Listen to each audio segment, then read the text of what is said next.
গৌর কেন হতে হলো? সে তো ভগবান, সে পূজা পাচ্ছে, সে হচ্ছে সেব্য, সে সেবক। সেবক হয়ে কেন তিনি সেব্য হতে আসলেন? তিনি সেবা কেন দিতে চাইলেন? ওই যে ভেকম অফ মাইন্ড, ভগবানের হৃদয়ের শূন্যতা জেগেছে। হৃদয়ে যখন শূন্যতা জেগেছে তখনই ভগবান ভক্ত হয়ে পৃথিবীতে এসেছেন। পৃথুর তদ্রূপ শূন্যতা জেগেছে। পৃথু বলছে, প্রভু আমি কিছুই তোমার কাছে চাই না। বলছে কেন চাই না? যখন বলছে চাই না তখন ভগবান অবাক হচ্ছেন। কি ব্যাপার পৃথু, তুমি কিছু চাইবে না কেন?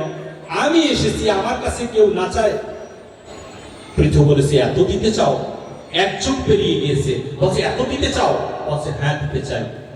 তাহলে আমার সর্ব অঙ্গে তুমি কর্ণ দান করে দাও। বলেছে কত কর্ণ? বলেছে অযুত কোটি কর্ণ দান করে দাও। বলছে তুমি এত কর্ণ দিয়ে কি করবে? তোমার তো 2টা কান আছে, এই কানে তুমি শুনতে পাও না পৃথু? বলছে হ্যাঁ প্রভু শুনতে পাই।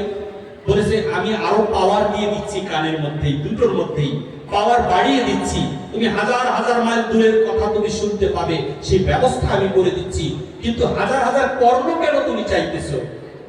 বলছে মাধব, তোমাকে পাওয়ার চেয়ে তোমার নাম পাওয়া বড় আনন্দ।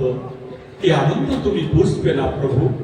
আমার অযুত কোটি কর্ণ দিয়ে যদি তোমার মধুমাখা হরিনাম কীর্তন শ্রবণ করতে পারতাম, তাহলে পৃথু বড় আনন্দ লাভ করতে পারতাম। পরমেশ্বর ভগবান বললেন, আগত কলির যুগে পৃথু মহারাজ তুই হরিনাম শ্রবণ করবি, আর আমি শ্রীমতী রাধারানীকে বহিরঙ্গে নিয়ে আমি গৌরাঙ্গ মহাপ্রভু হয়ে নবদ্বীপের দ্বারে দ্বারে হরিনাম কীর্তন করে বেড়াবো। এই কীর্তন তুই একমাত্র শ্রবণ করবি। আর আমি বলি আমি শ্রবণ করতে এসেছি কীর্তন, তাই তো আমার কীর্তন শ্রবণ করা হয় না।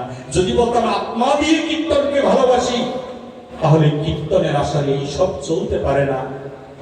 যখন কীর্তনের আসর ভেঙে যায়, এই আসরের মধ্যে দেখি চিপসের প্যাকেট, আসরের মধ্যে দেখি বাদামের খোসা, আসরের মধ্যে দেখি বিভিন্ন ধরনের খাবারের উচ্ছিষ্ট ঠোঙ্গাগুলো পড়ে থাকে।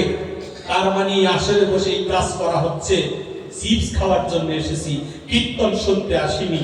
নাম যজ্ঞ, মহানাম যজ্ঞ শ্রবণ করার জন্য আসলাম না একদিন।